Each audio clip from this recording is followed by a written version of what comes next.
मंडळी, IPLच्या मैदानात राजस्थान रॉयल्सच्या अवघ्या 15 वर्षांच्या वैभव सूर्यवंशीनं आज पुन्हा एकदा कमाल केली. वैभवनं हैदराबाद विरुद्ध खेळताना अवघ्या 29 चेंडूत 97 धावांची खेळी केली आणि त्याच्या या खेळीला 5 चौकार आणि तब्बल 12 षटकारांचा साज होता.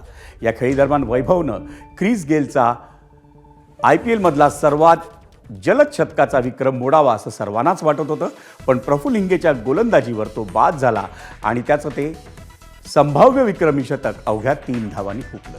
पण त्यामुळे राजस्थान रॉयल्सनं 20 षटकात 243 धावांचा डोंगर उभारला आणि या स्पर्धेच्या सुरुवातीपासूनच वैभवनं आपल्या धडाकेबाज फलंदाजीनं सगळ्यांचं लक्ष वेधून घेतलं होतं.